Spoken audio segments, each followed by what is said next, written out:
Hi Gemini, thanks for joining me. This is your horoscope for August 2016. Please support me by subscribing to the channel. At the beginning of the month, you have a grand trine in water, which is an area of talent and ease for you. And what you'll notice is that the way you feel about your work and what's going on with you financially on a day-to-day basis, that's going to be really easy and that's going to feel very supportive and nurturing to you.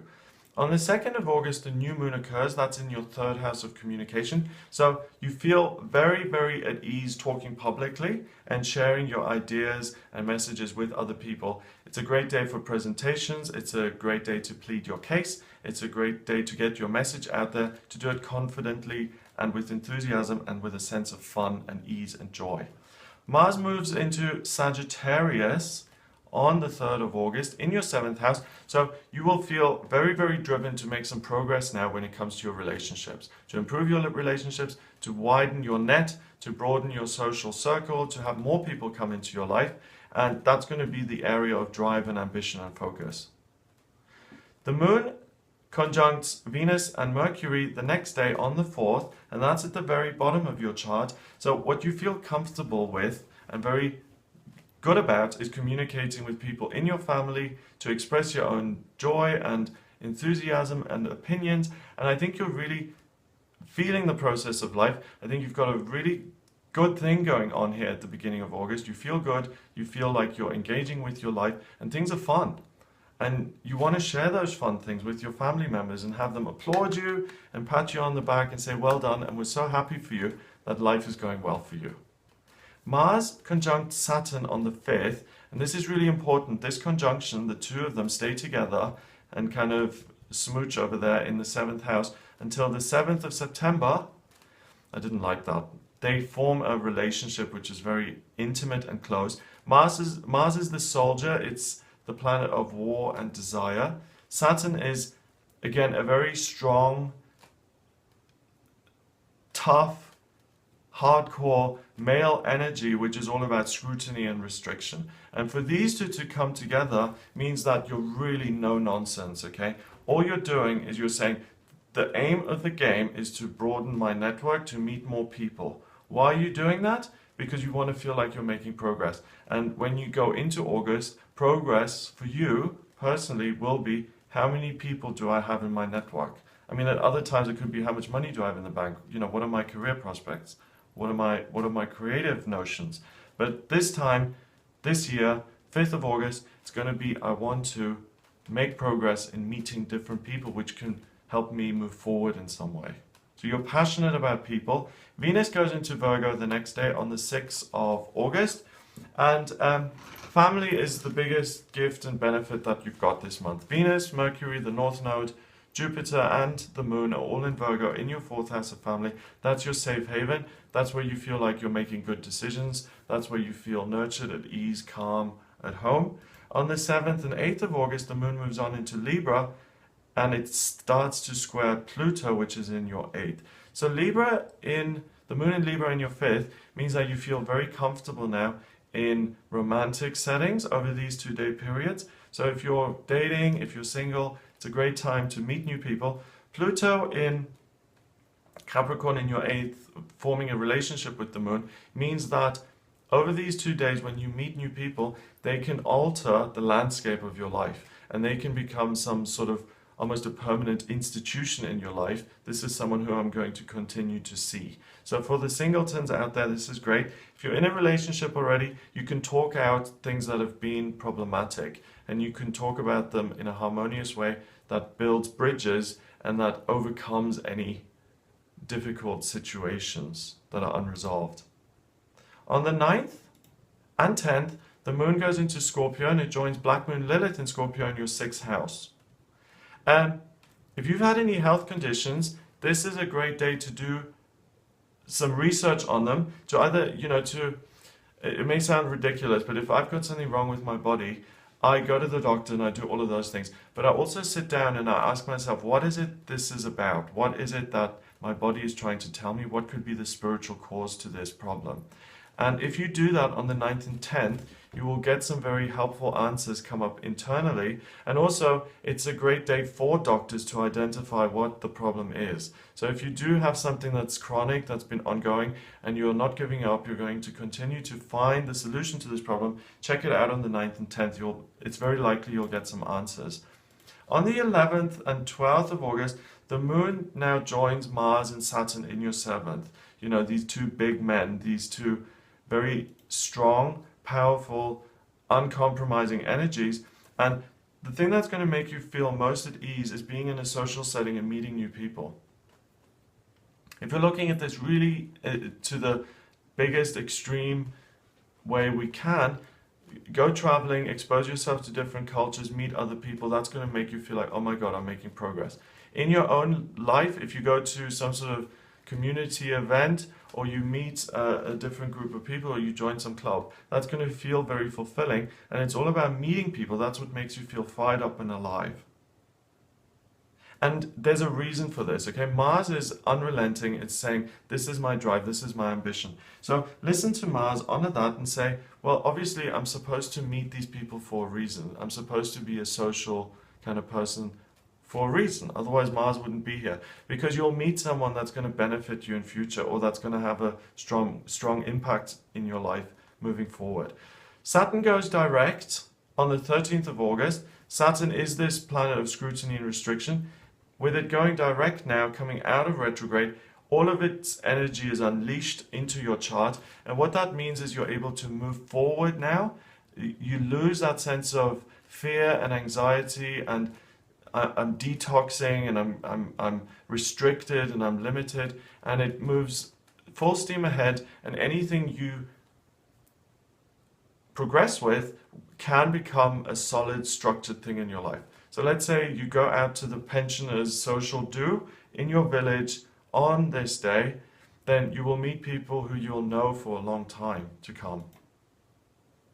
Chiron quincunxes the Sun in Leo, and this is a feeling about your work that appears, and that's strengthened the next day on the 15th of August when Mars begins to square Neptune. This square relationship lasts until the 4th of September, and again, it's a very powerful connection. Mars sitting there with your Saturn, that is really that ongoing, relentless drive to meet new people. With the square in Neptune now, it shows me, and it means to me, that you can actually attain some of the hopes and dreams that you have for your own career. You can amend some of the past disappointments. You can overcome kind of karmic limitations that you've had in your career life, and you can really hit the mark when it comes to meeting the right person who will be able to open the right door so that you can progress in the right way in your chosen profession. If you're retired, if you're working on something, same thing. You meet the right person who teaches you the right thing so that you can do the right thing you're working on. Work doesn't just have to be career, it's anything you're working on.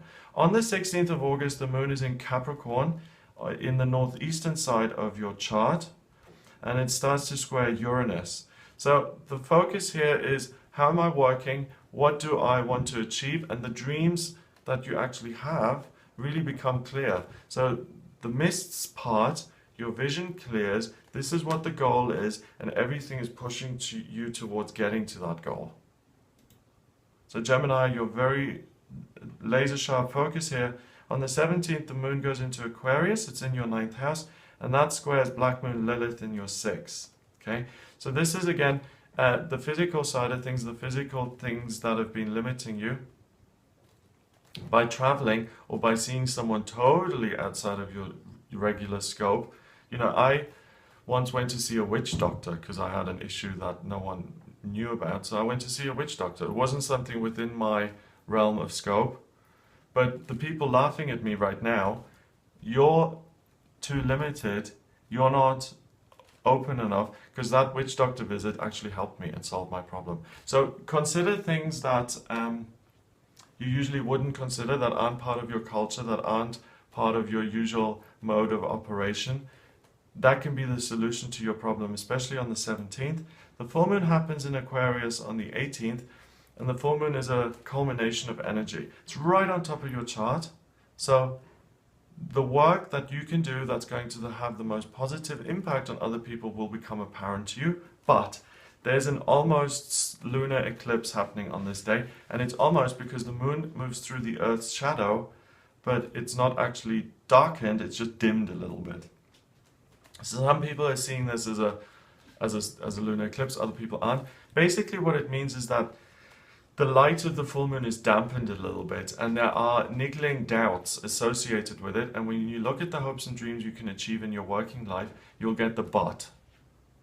But what if I don't have the money to make it happen? But what if I don't know enough people to make it happen? But. So look out for the buts and really be aware that they'll be coming along with the full moon, and work with them. Because you're aware of them, you don't need to give them that much weight. On the 19th and 20th, the moon starts to conjunct Neptune and Chiron in the south node in your 10th house. And this is really a 2-day period when you feel very comfortable doing what you're doing in your working life, and that you're working towards achieving your hopes and dreams. So you're getting closer to it. Really make a note of what you experience on these 2 days. It's very relevant to what you're trying to achieve. On the 21st, there's a grand trine in fire. And friendship-wise, this is a positive day. There will be some information that's unearthed that's going to help you communicate even more about your work to get you to where you want to go. Some sort of tidbit of information, some opportunity comes in via one of your friendships. The sun goes into Virgo on the 22nd of August in your 4th house. And this is now a shift from all this fiery kind of energy about I need to move forward, that's all that matters. And you feel even more comfortable within your family. I think it's time to take stock a little bit. Happy birthday, Virgo, by the way. And you become more critical in looking at what is. So you go down from the 5th gear to the 4th gear. You know, if you're driving a manual car, you slow down a little bit. You're still heading forward, but you become a little bit more reflective now. On the 23rd and 24th, the moon is in Taurus, and this is a 2-day period when you feel very strong internally and you feel a great strength of spirit, and anything that you do that connects spirituality and the physical body is really going to benefit you and make you feel very grounded and very secure in your own life. A grand cross appears on the 25th, and this is a day that's a little bit topsy-turvy. Be ready to do one thing at a time. Don't try and solve all of your life problems in one day. There's going to be a connection between work, networking, family, and the self and spirituality. I think the thing that you can benefit from most is spending time with family, because that will naturally give you messages about yourself that you want to get, and those are the people who you really will feel most comfortable with on this day. On the 26th and 27th, the sun now is in Virgo. It starts to conjunct the North Node, and again, this is a very insightful day because you start to understand the karmic connections in you that are going on in your family a little bit better.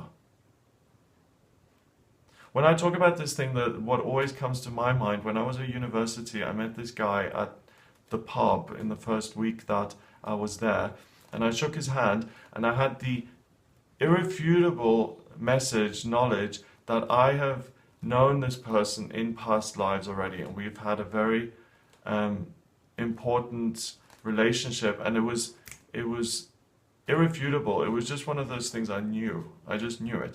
And here, with the sun and the North Node coming together, your identity really comes together with your soul journey, with your karmic purpose, where you are in your life, what you're trying to achieve. And in Virgo, it's very, very helpful at understanding what's going on, why you're on the journey you're on, why the people who are on the journey with you are there, and what it all means.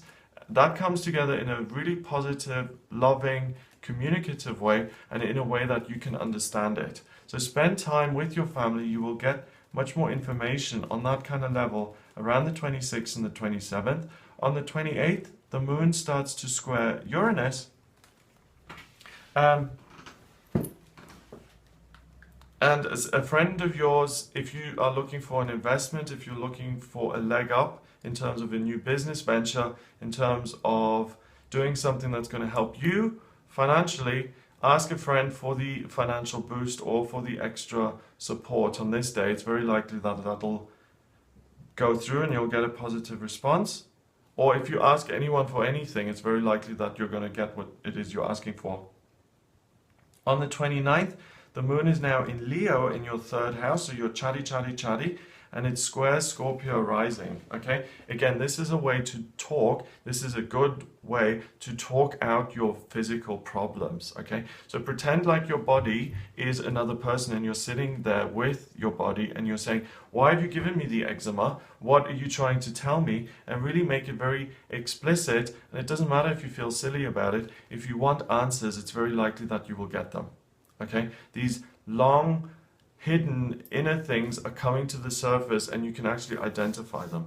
So, you know, like it can often be very obvious. Like if you have a knee problem, it can be that you're not flexible and that you're unwilling to move forward. If you have stomach problems, it may mean that the things in your life are something that you don't want to engage with and that you're unwilling to digest. So often spiritual causes behind physical illness can be that way. But also if you're looking at things, you know, let's explore this via a homeopath or a medical doctor or a Mexican healer or whatever, then that is really, in specific intervals during this day, a really blessed thing that's coming up to the surface here for you, Gemini, that you can really explore to be done with certain things once and for all. On the 30th, Venus goes into Libra, so now at the end of the month things start to look more towards the side of love and romance. But Mercury goes into retrograde in your fourth house, okay? So move away from the family side of things a little bit, focus more on, again, new relationships, bringing new people into your life, and also take stock of what you've achieved in August, and really expect a little bit more miscommunication in future when it comes to existing relationships and new relationships. And that's why it's so important to try and reach far and wide in August, because at the end of the month here with Mercury retrograding, it becomes much more complicated and difficult. Mercury stays retrograde until the 22nd of September in Virgo. It rules Virgo, so it's going to be a powerful retrograde. It's going to be a doozy of a retrograde. So do as much as you can before then. On the 31st, the moon goes into Virgo and it prepares for the new moon and solar eclipse that happens on the 1st of September. This for you is going to pull new energy in when it comes to solidifying family relationships. And again, it's a good time to take stock of what you've achieved already and what you've enjoyed in August and what you can build on in the next month ahead. So Gemini, for you, it looks like a really great month. If you'd like a private reading with me, please get in touch via my website. It's gregoryscott.com. Click on the Readings tab and you can order your reading with me there. Please remember to subscribe to the channel. And I also do live readings on Facebook. It's facebook.com/GregoryScott444. Like the page, and when I come on live, you'll be notified. So I hope you have a wonderful month, and I'll speak to you soon.